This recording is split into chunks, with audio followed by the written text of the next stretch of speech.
Joining me now is Democratic Congressman Richie Torres of New York. Congressman, thanks for joining us. You and I spoke, I think, this week on GMA3, and it was great to have you. Your state has the largest Jewish population in all of the U.S., so I first have to ask you, after all the events of this week, how is the Jewish community in your state doing? Look, the Jewish community here in the Bronx, elsewhere in New York, is in a state of deep mourning.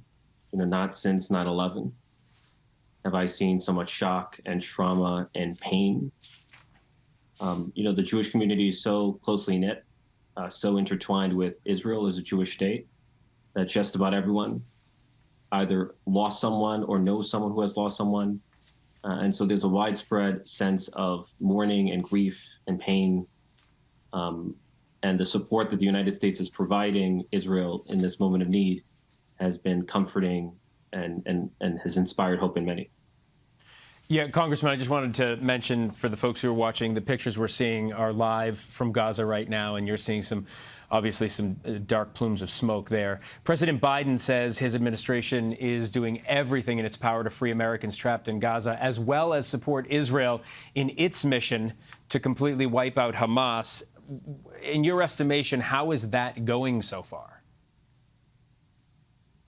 It's too early to tell, but Israel's about to undertake the most complicated military operation in its history. We have to keep in mind the context that Israel did not start the war. The war was imposed upon Israel by the barbaric terrorism of Hamas. And in order to defend itself, Israel has concluded rightly that it must dismantle Hamas. But in order to dismantle Hamas, it has to launch a ground invasion into the Gaza Strip. And launching a ground invasion in a densely populated urban center where Hamas often uses civilians as human shields, often hides military assets and civilian infrastructure, that is a nightmarishly complicated situation. So Israel has the challenge of fighting a defensive war on nightmarishly complex terrain, and it will likely result in casualties on both sides. But again, this is not a war of Israel's making. Israel wants peace. Israel has peace agreements with a whole range of Arab countries, Jordan, Egypt, UAE, Bahrain, Morocco. It was on the verge of brokering a peace with Saudi Arabia.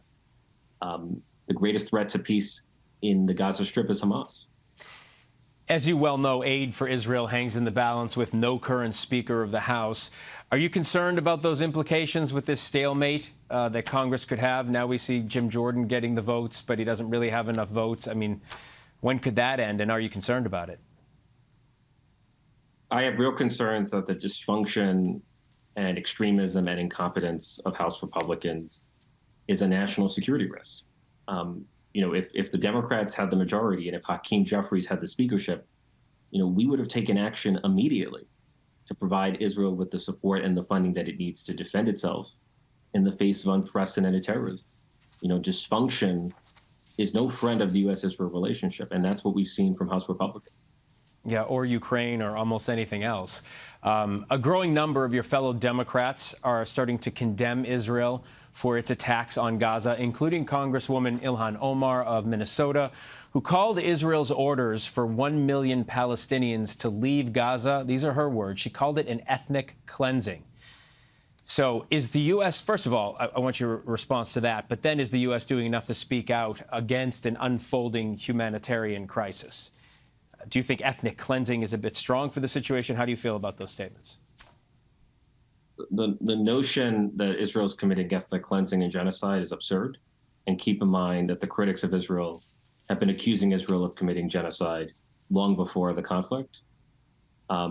Israel is in an enormously complicated situation. If you believe, as I do, that Israel has the right to defend itself, in order to defend itself, it has to drive Hamas out of power. If Israel were to keep Hamas in power, it would run the risk of an even deadlier terrorist attack against its own people in the future. And Israel cannot afford a Hamas that's empowered to perpetrate deadly terrorist attack against its own people. The highest responsibility of any government, whether it's the United States or Israel, is to protect its people. A former Hamas official called for a day of anger, a day of rage, a day of jihad yesterday, and we saw the NYPD out in full force, 33,000 officers in uniforms.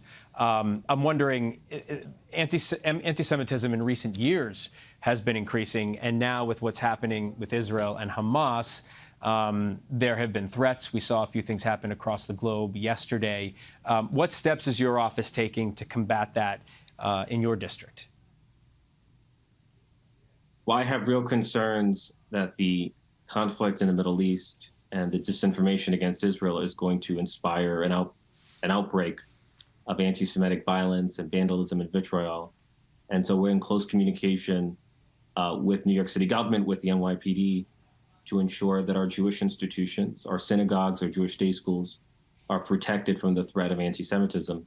And thankfully, there have been no credible threats. But I've been visiting synagogues and Jewish day schools myself just to provide support and to know that their elected officials stand with them. Congressman Richie Torres, thank you so much. Always good to talk to you. Appreciate it. Thanks.